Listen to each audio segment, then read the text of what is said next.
यहाँ पे अभी तो सिर्फ बीजेपी ही है। बाकी जो है रह गया विपक्ष। विपक्ष का तो काम है केवल हवा हवाई केवल बातें करना, हम आ रहे हैं, हम जा रहे हैं, हम आ रहे हैं, हम आ रहे हैं। बीजेपी तो निश्चित रूप से ही आना है। अब देखिए विपक्ष यहाँ पे तो समझिए डेड है, उनकी समझ ले अर्थी सज रही है। 4 तारीख को उनका अंतिम संस्कार हो जाएगा। और गरीब लोग को मकान, शौचालय बहुत कुछ किया है बीजेपी ने। 10 साल में मुझे तो नहीं लगता कहीं गरीबों पे, महिलाओं पे कहीं कोई अत्याचार। बीजेपी सरकार ने मतलब ये जो जितना विकास किया है उस विकास को लेकर अगर चला जाए तो बीजेपी ही आएगी। बीजेपी सरकार के आने की बात है तो मैं अपने विवेक से कह रहा हूँ कि 400 प्लस तो कर ही देगा, इसमें कोई दो राय नहीं। हमारी योगी सरकार और हमारी मोदी सरकार ये हर एक चीज के मामले में एक नंबर पे है। लोकसभा चुनाव 2024 को लेकर सरगर्मियां लगभग अपने अंतिम रूप में हैं और बात करें तो पहले फेज और दूसरे फेज का जो मतदान है वह जारी है। और ऐसे में जनता जनार्दन के क्या कुछ मुद्दे रहने वाले हैं, इस बार लोकसभा चुनाव 2024 को लेकर जनता क्या सोच रही है, और जिस तरह से लगातार केंद्र में बीजेपी पिछले 10 सालों से बनी हुई है, क्या एक बार फिर से भारतीय जनता पार्टी 2024 के लोकसभा चुनाव में तीसरी बार बड़ी जीत दर्ज करने जा रहे, या गठबंधन बीजेपी पर हावी पड़ता हुआ दिखाई दे रहा है। जनता जनार्दन क्या सोचती है, ये जानने और समझने के लिए हम पहुंचे हुए हैं महाराजगंज लोकसभा क्षेत्र के 9वां विधानसभा क्षेत्र में पड़ने वाले भारत नेपाल के अंतर्राष्ट्रीय बॉर्डर सोनौली नगर पंचायत में। और अगर आप देखेंगे तो ये मशहूर सोनौली नगर पंचायत के चाय की दुकान है जो पवन स्वीट्स हाउस के नाम से जाना जाता है। तो यहाँ पर जो सोनौली नगर पंचायत के तमाम लोग हैं, साथ ही साथ पड़ोसी राष्ट्र नेपाल के लोग भी यहाँ पर चाय की चुस्की लेने जरूर आते हैं। क्या क्या यहाँ पे खूबियाँ, ये भी हम यहाँ के चाय के दुकानदार से जानने का प्रयास करेंगे। साथ ही साथ 2024 के लोकसभा चुनाव को लेकर जनता के दिमाग में क्या कुछ चल रहा है, जनता इस बार किसके पक्ष में वोट डालने वाली है, ये हम सब जानने और समझने का प्रयास करेंगे। लेकिन उससे पहले हम थोड़ा आपको दुकान दिखा दें। आप देख सकते हैं सुबह के करीब 8:30 बज रहे हैं और गर्मा गर्म यहाँ पे चाय बनाई जा रही है। साथ ही साथ यह चाय जो यहाँ पर आने वाले सभी कस्टमर हैं उनको सर्व की जाएगी। तो हम यहाँ के दुकानदार से जानने और समझने का प्रयास करेंगे क्या माहौल है, बीजेपी आ रही है कि बीजेपी जा रही है। सर क्या नाम है, क्या क्या बनाते हैं, चुनाव को लेके क्या माहौल है? तो हमारा तो स्वीट हाउस है। स्वीट हाउस में सारे आइटम बनते हैं, मिठाई हो गया, चाय हो गया, समोसा हो गया। और रह गया माहौल चुनाव का, तो बीजेपी भी इस बार मारेगी। सर आपके चाय की हमने चर्चा सुनी है, क्या खास है चाय में और कैसे बनाते हैं, कहाँ कहाँ से लोग पीने आते हैं? अब चाय तो पीने काफ़ी दूर से लोग आते हैं, नेपाल से भी आते हैं, हमारे गांव की तरफ से भी आते हैं, और मतलब काफ़ी दूर से आते हैं। और चाय की खासियत क्या है, चाय का हमारा क्वालिटी है, बहुत पुरानी दुकान है, बस यही और कुछ नहीं। चुनाव है 10 सालों से बीजेपी केंद्र में बनी, क्या माहौल है, फिर बीजेपी आ रही है या गठबंधन विपक्ष हावी पड़ रहा है? नहीं, अब तो और जगह को तो नहीं बता सकते, मगर हमारे यहाँ क्या है कि जो महाराजगंज ज़िला है, अब यहाँ तो बीजेपी ही आएगी पूरा, मतलब उसका पूरा चांस है। और उससे ऊपर वाला जाने क्या होगा क्या नहीं। जब महाराजगंज में गठबंधन ने वीरेंद्र चौधरी को पंकज चौधरी के समक्ष उतारा, तो क्या लगता है वीरेंद्र चौधरी भारी पड़ सकते हैं पंकज चौधरी पर? हमें तो नहीं लगता कि भारी पड़ सकते हैं वीरेंद्र चौधरी, पंकज चौधरी भारी पड़ेंगे, जहाँ तक मेरा अनुमान है। तो ये सोनौली नगर पंचायत के मशहूर दुकानदार पवन मिष्ठान भंडार के ऑनर मालिक है, जिनका साफ कहना है कि बीजेपी एक बार फिर से आ रही है। हालांकि दूसरों जगह की बात नहीं करते, लेकिन सोनौली नगर पंचायत के जो जनता है, जो जनता जनार्दन का मूड है, वह फिलहाल बीजेपी के पक्ष में साफ तौर पर दिखाई दे रहा है। हमारे साथ कुछ और लोग भी हैं जो आप देखेंगे टेबल पर तमाम कप हैं, चाय के साथ लोग चुस्की मारते हुए नजर आ रहे हैं। तो हम सीधे सीधे इनसे बातचीत करेंगे। सर चुनाव है, क्या माहौल है, बीजेपी आ रही है बीजेपी जा रही है? नहीं, देखिए बीजेपी जो है बीजेपी ही आ रही है और आ नहीं रही है और वही रहेगी। लगा पहले फेज का मतदान संपन्न हुआ, आज दूसरे फेज का मतदान हो रहा है। गठबंधन कह रहा है पश्चिमी यूपी से बीजेपी साफ हो रही है और आप कह रहे हैं बीजेपी आ रही है। देखिए ऐसा है कि विपक्ष को तो कुछ न कुछ तो कहना है, और जब तक वो हार के एकदम अपने पवेलियन में नहीं चले जाएंगे तब तक वो कहते रहेंगे कि हम आ रहे हैं आ रहे हैं। लेकिन बीजेपी ने शुरुआत कर दी है, पहला सीट निर्विरोध उसने जीता है और मुझे लग रहा है कि आप 400 सीटें और उसमें जुड़ेंगी। बीजेपी 400 सीटों का दावा करे, यूपी से 80 के 80 सीटें जीतने का दावा करे, देश भर से 400 सीटें लाने का दावा है। आपको लगता है 400 सीटें आ रही हैं या 2019 में जो सीटें थी उससे भी कम होने वाली? नहीं, मुझे ऐसा नहीं लगता। अगर बीजेपी बढ़ेगी नहीं तो घटेगी नहीं, क्योंकि जो बीजेपी ने कार्य किया है 10 सालों में, मैं बता दूं आपको कि इससे पहले भी जितनी भी सरकारें थी या जितनी भी पार्टियां थी, आज मुझे बहुत हंसी आती है कि एक बहुत कई दशकों जिसने दशकों तक राज किया है इस देश पे, वो पूछता है कि गरीबी जो है बहुत गरीबी है। तो मुझे ऐसा लगता है कि वो नासमझ है। उसको मालूम होना चाहिए उसके घर में कई प्रधानमंत्री थे और शायद उसने अपने लोगों से नहीं पूछा कि गरीबी क्यों है देश में। और आज 10 साल 9 साल का अगर समय मिला है मोदी जी को, उन्होंने वो गरीबों को उत्थान के लिए बहुत कुछ काम किया है, गरीबों को धरातल पे फ़ायदा पहुंचाया है। और मैं बताता चलूँ कि जो व्यक्ति पूछता है, उसी के पिताजी ने कहा था जब मैं 1 रुपया भेजता हूँ तो धरातल पे 8 पैसा और 12 पैसा पहुँचता है। लेकिन मैं आज जब धन्यवाद करना चाहूँगा मोदी जी का, यशस्वी प्रधानमंत्री का, कि उन्होंने धरातल पे एक एक व्यक्ति के खाते में पैसा पहुँचाया है। अगर 1 रुपया चला है तो 1 रुपया पहुँचा है। ये प्रधानमंत्री वो नहीं है कि हम 1 भेजते हैं तो 8 पहुँचता है। ये प्रधानमंत्री वो है कि अगर जो 8 वाला अगर कोई रहेगा तो उसको सीधे उस सलाखों के पीछे मिलेगा। कोई हमारे साथ सोनौली नगर पंचायत की आवाम है जिनका साफ लोकसभा चुनाव को लेकर अपने अपने तर्क है। हमारे साथ कुछ और लोग भी उनसे बातचीत करेंगे। सर, क्या नाम है आपका, क्या करते हैं? मेरा दुकान है, अखिलेश मदेसी नाम है, इलेक्ट्रॉनिक्स की दुकान है। कितने वर्षों से आप दुकान चला रहे हैं और आपको क्या लगता है पिछले 10 वर्षों में सरकार ने कितना विकास किया है और क्या इस बार माहौल है? सरकार बीजेपी आ रही है या बीजेपी जा रही है? बीजेपी आ रही सर, आ रही है। आप बता रहे हैं आप दुकान चला रहे हैं, तो दुकानदारों के हित में बीजेपी ने कितना काम किया है? बहुत कुछ किया। और अच्छा, आप अपने आसपास पिछले 10 वर्षों में विकास देख रहे हैं कि सरकार ने काम किया है? जी, बहुत देखे, रोडें न और गरीब लोग को मकान, शौचालय, बहुत कुछ किया है बीजेपी ने। आप इस बार तो किसको वोट दे रहे हैं आप? बीजेपी को। तो ये तमाम लोग हैं जिनके अपने अपने तर्क हैं, अपने अपने मत हैं। हमारे साथ अन्य लोग भी हैं। सर, क्या नाम है, क्या करते हैं, क्या माहौल है? बीजेपी आ रही है या बीजेपी जा रही है? मैं संजीव जायसवाल, मैं कपड़े का व्यवसायी हूँ। बीजेपी तो निश्चित रूप से ही आना है। अब देखिए, विपक्ष यहाँ पे तो समझिए डेड है, उनकी समझ लिए अर्थी सज रही है। 4 तारीख को उनका अंतिम संस्कार हो जाएगा और यहाँ विपक्ष इस बार 2024 में उखड़ के खत्म हो जाएगा। महाराजगंज लोकसभा क्षेत्र से बात करें तो विपक्ष की तरफ से वीरेंद्र चौधरी और बसपा के तरफ से मौसमी आलम है। तो लगता है इस बार जो बीजेपी के प्रत्याशी हैं उन पर असर पड़ सकता है। देखिए, वीरेंद्र चौधरी और पंकज चौधरी, चौधरी नाम लेने से पंकज चौधरी नहीं बन जाएंगे। वो माननीय पंकज चौधरी जी वन एंड ओनली पीस है जो भारत के वित्त राज्य मंत्री हैं, तो उनका टक्कर तो ये दूर दूर तक नहीं ले पाएंगे। और रही इस बार, वो तो 8 लाख वोटों से ज़्यादा जीतने वाले हैं माननीय पंकज चौधरी जी। सर, अगर व्यापारियों की बात करें तो व्यापारी वर्ग देश के विकास में महत्वपूर्ण भूमिका निभाते हैं, तो इस बार व्यापारी किसके साथ हैं? इस बार व्यापारी निश्चित रूप से हमेशा भाजपा के साथ रहा है और इस बार भी रहेगा। देखिए, जब कुछ कठिनाई, अच्छे काम होते हैं तो उनके साथ कुछ कठिनाइयाँ आती है जो सभी व्यापारी जानते हैं, और निश्चित रूप से आगे अच्छी दिशा मिलेगी हम लोगों को व्यापार करने की, अच्छा रूपरेखा मिल रहा है, तो तरक्की हो रही है। 2019 की चुनाव की बात करें 2024 के, तो आपको कुछ परिवर्तन देखने को मिलेगा जिस तरह से बीजेपी लगातार 400 सीटों का दावा कर रही है? निश्चित रूप से देखिए, 2014 में भी जब जीता, 2000 उसके बाद 19 में भी बढ़ोतरी हुई है और 24 में और इस बार इतनी बढ़ोतरी होगी कि इस बार तो अंतिम संस्कार निश्चित तय है विपक्ष का। तो ये व्यापारी वर्ग है जिनका साफ कहना है कि इस बार विपक्ष का अंतिम संस्कार तय है। लेकिन देखने वाली बात होगी कि जिस तरह से 1 जून को जो 7वें चरण का महाराजगंज लोकसभा क्षेत्र में मतदान है, साथ ही साथ जो 4 जून को चुनावी नतीजे आएंगे उसमें साफ तौर पर बताया जा सके कि आखिर क्या बीजेपी केंद्र में तीसरी बार आ रही या गठबंधन फिलहाल हावी होता है। हमारे साथ कुछ और भी उनसे बातचीत करेंगे। क्या नाम है आपका, क्या करते हैं? मेरा नाम सब्र आलम है और मैं अभी तो NHI विभाग में हूँ। हाँ, क्या माहौल है, बीजेपी आ रही है या गठबंधन इस बार भारी पड़ रहा है? बीजेपी सरकार ने मतलब कि जो जितना विकास किया है उस विकास को लेकर अगर चला जाए तो बीजेपी ही आएगी, क्योंकि सड़कों का जाल और बिजली से लैस हैं और जनधन योजना और राशन हैं, तमाम ऐसी योजनाएं हैं जो सरकार ने सबको लाभान्वित किया है। आवास देख लीजिए, हर गरीब मजदूर किसान सबको मिला है। हाँ, उसमें कोई जाति धर्म देखा नहीं जा रहा है। मैं भी अल्पसंख्यक समाज का हूँ और इस बार बीजेपी आएगी।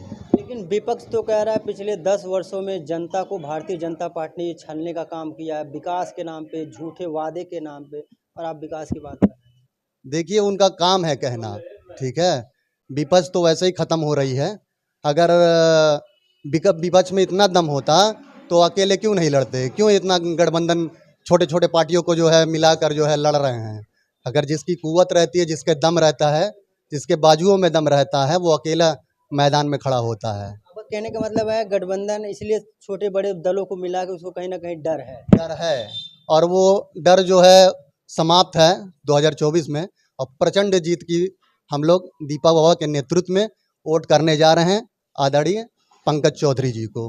अल्पसंख्यक समुदाय की बात करें तो गठबंधन का कहना है अल्पसंख्यक समुदाय हमारे साथ है, बसपा का कहना है अल्पसंख्यक समुदाय के हित में हमने काम किया है। आपको लगता है कि अल्पसंख्यक समुदाय इस बार किस तरफ जा सकता है? देखिए अल्पसंख्यक समाज में जो भी प्रबुद्ध लोग हैं, जो जिनको विकास से लेना है, विकास लेना है, सरकार की योजनाओं पे काम करना है, वो निश्चित तौर पर भाजपा को वोट देंगे। और अगर जो है जिनकी मानसिकता में यह है धर्म की राजनीति करना, तो वो अपने धर्म को देखेंगे, ना कि जो है किसी पार्टी को देखेंगे। लेकिन बीजेपी एक ऐसी पार्टी है जो सभी धर्मों को लेकर चली हुई है। आपको बता दे, भले ही विपक्ष तमाम दावे करे, तमाम आरोप मौजूदा सरकार पे करे, लेकिन जो जनता जनार्दन के जो रिएक्शन आ रहे हैं उससे साफ है कि एक बार कहीं ना कहीं तीसरी बार बड़ी बहुमत के साथ बीजेपी केंद्र में बनते हुए दिखाई दे रहे हैं। हमारे साथ कुछ और अन्य लोगों से बात करेंगे। सर क्या नाम है, आप क्या करते हैं, चुनाव आ रहा है, क्या माहौल है? मैं पवन जायसवाल, मैं व्यवसायी हूँ। और रही बात चुनाव की, तो आप भी जो है पिछले वर्षों में और ये भाजपा के शासनकाल में आपको स्वयं जो है साफ दिखाई दे रहा होगा कि इसमें विकास है कि विपक्ष पार्टियां जो कह रही हैं वो आपको है। आप ये भी देख रहे होंगे कि इस सरकार में जो पहले की समस्याएं रहती थी, चाहे गैस के लेके, बिजली को लेके या अन्य समस्याएं, वो अब क्या आपको देखने को मिल रहा है। पहले एक था कि चलिए गैस के लिए जो सस्ती थी, मगर उसमें समय कितना लगता था। एक व्यवसायी के लिए 3 बजे रात को जाके लाइन लगाना, और उसके बाद जो है जब गैस बांटने का नंबर आता था, पता चलता था कि जो है गैस समाप्त हो गया। वहाँ भी समस्या। अब जो समस्या को दूर किया है इस सरकार ने, भले समय के साथ तो जो है पहले जो 100 रुपये में आप खर्चा करते थे, तो उस समय जो है सस्ती समय था।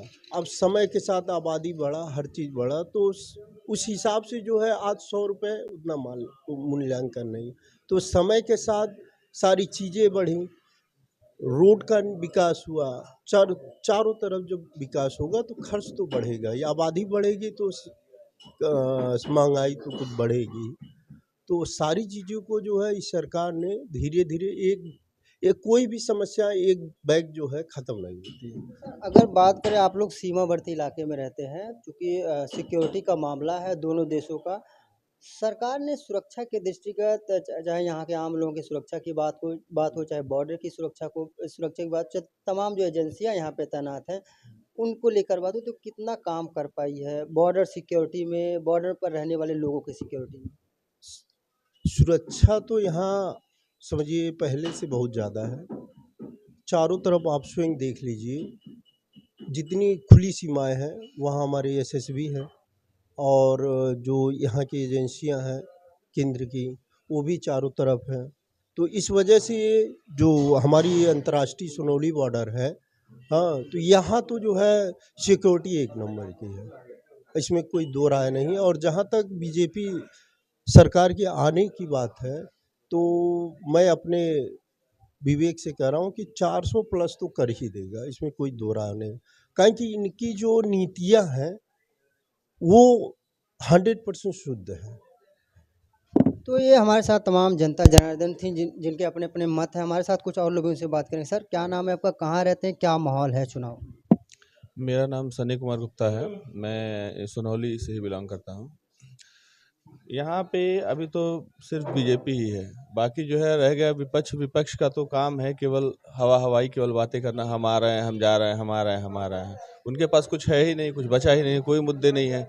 उनको पता है कि जो है हम पूरी तरह से गायब हो चुके हैं, समाप्त हो चुके हैं। अब जो आशा की थोड़ी बहुत जो लौ जल रही है इस इलेक्शन में वही बुझ जाएगा, और हो ना हो वो पूरी तरह से जो है नेस्तनाबूत हो जाएंगे अब की बार। 2014 2019 के दोनों लोकसभा चुनाव की बात करें तो 2014-19 अपेक्षा 24 में क्या कोई बड़ा परिवर्तन, बड़ा बदलाव इस बार बीजेपी की जीत में देखने को मिल सकता है? बिल्कुल, बिल्कुल बिल्कुल इस बार बहुत बड़ा विस्फोट होना है। जब 2014 में जब नोटबंदी हुआ था तो लोगों ने कहा उसका गलत इम्पैक्ट लोगों पे पड़ेगा, लेकिन उसके बाद भी 19 में जनता ने जवाब दिया कि इम्पैक्ट नहीं, ये गवर्नमेंट की, ये जो है सरकार की ये मजबूती थी कि उन्होंने ये ना देखते हुए कि इससे इलेक्शन में मुझे नुकसान होगा कि फ़ायदा होगा, उसने एक बड़ा डिसीजन लिया काला धन को जो है लाने के लिए और आतंकवादी घटनाओं को रोकने के लिए।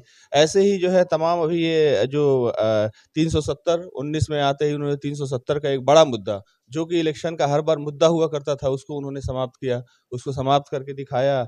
जो कि लोगों को लगता था कि ये कभी इसी पे राजनीति चलती ही रहेगी। राम मंदिर का मुद्दा जो है, अयोध्या का जो एक बड़ा मुद्दा था जिस पे हर साल एक विशेष मुद्दा हुआ करता था जो है राजनीति करने का लोगों का, है ना। लेकिन उन्होंने ये नहीं सोचा कि इसका हमारे ऊपर क्या इम्पैक्ट पड़ेगा। उन्होंने निर्णय लिया, देश हित में निर्णय लिया, और ये जनता खुली आंखों से देख रही है। सर क्या नाम है आपका, क्या करते हैं? नमस्ते, मेरा नाम सूरज जायसवाल है। जायसवाल टोटो सर्विस मेरा जो है ई रिक्शे का काम होता है। यहाँ से लगाए पूरा जो है पूरे नगर में हम भ्रमण करते हैं, और जहाँ भी हम जाते हैं लोग यही कहते हैं कि 1 तारीख को खाली कमल ही खिलेगा, कमल ही खिलेगा, और जिसका रिजल्ट 4 तारीख को साफ हो जाएगा। और जो विपक्ष का बात आप कर रहे हैं वो लोग खुद ही डर गए हैं, कह रहे हैं धीरे से चल के कमल पे वोट देना है और अपने आप को बचाना है। सर बात करें, आप कमल खिलने की बात कर रहे हैं, दूसरे फेज का मतदान आज हो रहा है। आपको विपक्ष कह रहा है कि बेरोजगारी, महंगाई, तमाम मुद्दे देश भर से उठ के आ रहे हैं, तो आपको लगता है इस बार चुनाव में जनता की तरफ से बेरोजगारी से तमाम मुद्दे उठ के आ रहे हैं? जी सर, देखिए कहने के लिए देखिए लोग बहुत कुछ कहते हैं। जो बेरोजगारी का बात आप कर रहे हैं, ये हर सरकार में कोई ना कोई जो है कोई ना कोई मुद्दा उठाने के लिए किसी ना किसी को लोग जो है पटकते ज़रूर हैं। लेकिन इस मामले में हमारी योगी सरकार और हमारी मोदी सरकार ये हर एक चीज़ के मामले में 1 नंबर पे है। ऐसा कोई काम नहीं होगा कि मतलब जो ना हो। यहाँ इनके राज में हर एक काम जो है बहुत अच्छे से होगा। और जो बेरोजगारी के बारे में आप बात कर रहे हैं, ये अब की तय है कि जितने भी लोग बेरोजगार हैं उन्हें इस सरकार में अब की और भरपूर जो है मिलेगा। तो 2024 जी आपने बेरोजगार की बात की तो मैं बता दूं, इस देश में सिर्फ 2 तरह के लोग बेरोजगार हैं। पहले वो हैं कि जो नौकरी के तलाश में, सरकारी नौकरी में, जिसमें वो 1.5 लाख तनख्वाह पाए, काम कुछ मत करें, इस तरह के लोग बेरोजगार हैं। और 8-8 साल तक जो इंतजार करते रहते वो बेरोजगार हैं। और दूसरे वो बेरोजगार हैं जो अनस्किल्ड है। जबकि स्किल्ड बनाने के लिए मोदी सरकार ने बहुत काम किया है, दुनिया भर की जो है कि उन्होंने खोला है ITI, ये वो दुनिया भर की है, लेकिन वो स्किल्ड होना नहीं चाहते, लेकिन वो बेरोजगार हैं।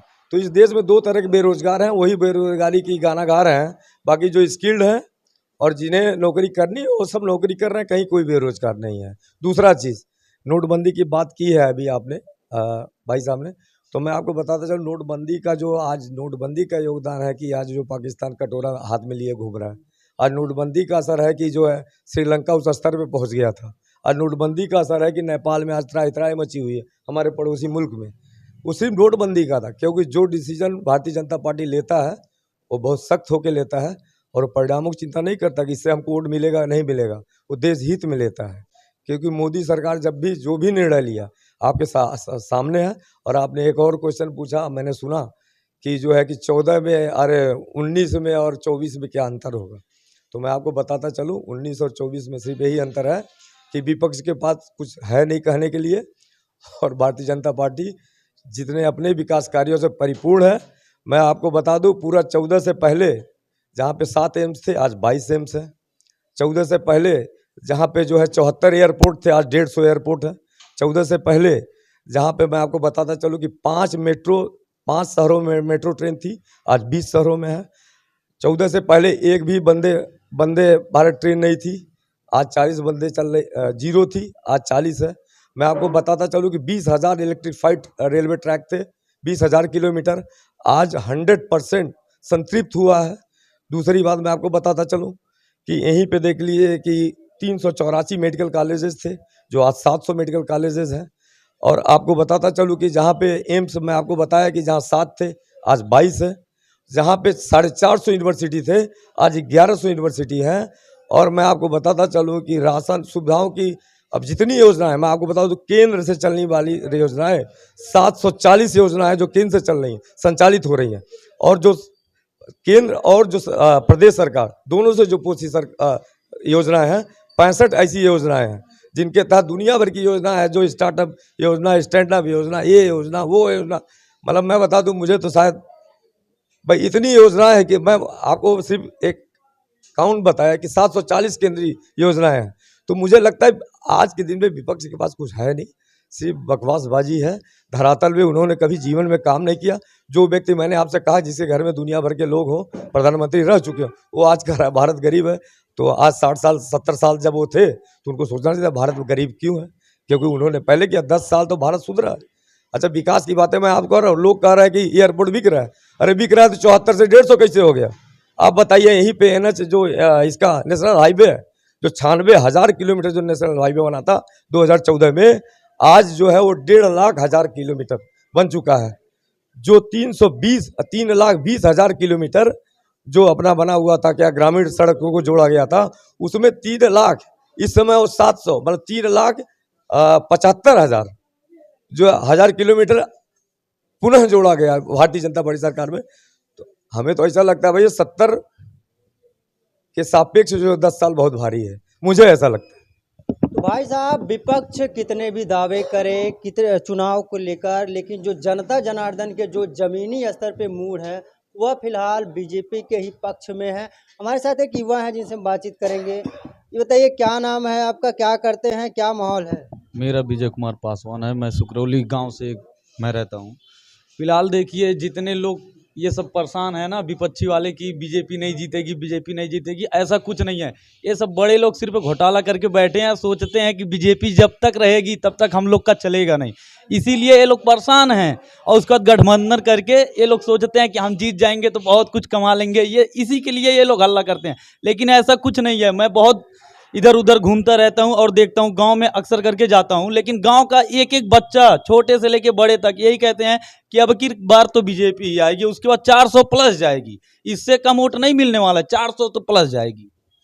तो हमारे साथ महाराजगंज लोकसभा क्षेत्र के 9तनवा विधानसभा क्षेत्र में पड़ने वाले भारत नेपाल के बॉर्डर सोनौली नगर पंचायत की आम आवाम थी, जिनका साफ कहना है कि पिछले 10 वर्षों में कहीं ना कहीं भारतीय जनता पार्टी की सरकार ने देश हित में काम किया है। और जो मोदी की गारंटी रही है, जो केंद्र की जन कल्याणकारी योजनाएं रही हैं, वह कहीं ना कहीं ज़रूरतमंदों को मिली है। और यही वजह है कि जिस तरह से पिछले 10 वर्षों में बीजेपी ने विकास किया है, उसी विकास के बदौलत देश भर की जनता 2024 के लोकसभा चुनाव में भारतीय जनता पार्टी को प्रचंड बहुमत के साथ एक बार फिर से तीसरी बार केंद्र में सरकार बनाने जा रही है। लेकिन सबसे बड़ा सवाल ये है, क्योंकि एक तरफ जहां भारतीय जनता पार्टी तीसरी बार केंद्र में सरकार बनाने को लेकर चुनावी अखाड़े में उतरी, तो वहीं पर बीजेपी को टक्कर देने के लिए गठबंधन बसपा, आम आदमी पार्टी से तमाम बड़े दल जो है वह भी चुनावी अखाड़े में है। लेकिन देखने वाली बात होगी कि 4 जून के चुनावी नतीजे में कौन किस पर भारी पड़ता है, यह फिलहाल 4 जून के चुनावी नतीजे में ही देखने को मिलेगा। अपने सहयोग के साथ मैं संजय कुमार, जनतंत्र टीवी, महाराजगंज। यहाँ पे अभी तो सिर्फ बीजेपी ही है, बाकी जो है रह गया विपक्ष। विपक्ष का तो काम है केवल हवाई केवल बातें करना, हम आ रहे हैं, हम जा रहे हैं, हम आ रहे हैं, हम आ रहे हैं। बीजेपी तो निश्चित रूप से ही आना है। अब देखिए, विपक्ष यहाँ पे तो समझिए डेड है, उनकी समझ ले अर्थी सज रही है। 4 तारीख को उनका अंतिम संस्कार हो जाएगा। और गरीब लोग का मकान, शौचालय बहुत कुछ किया है बीजेपी ने 10 साल में। मुझे तो नहीं लगता कहीं गरीबों पे, महिलाओं पे कहीं कोई अत्याचार। बीजेपी सरकार ने मतलब कि जो जितना विकास किया है, उस विकास को लेकर अगर चला जाए तो बीजेपी ही आएगी। बीजेपी सरकार के आने की बात है तो मैं अपने विवेक से कह रहा हूँ कि 400 प्लस तो कर ही देगा, इसमें कोई दो राय नहीं। हमारी योगी सरकार और हमारी मोदी सरकार ये हर एक चीज के मामले में एक नंबर पे है।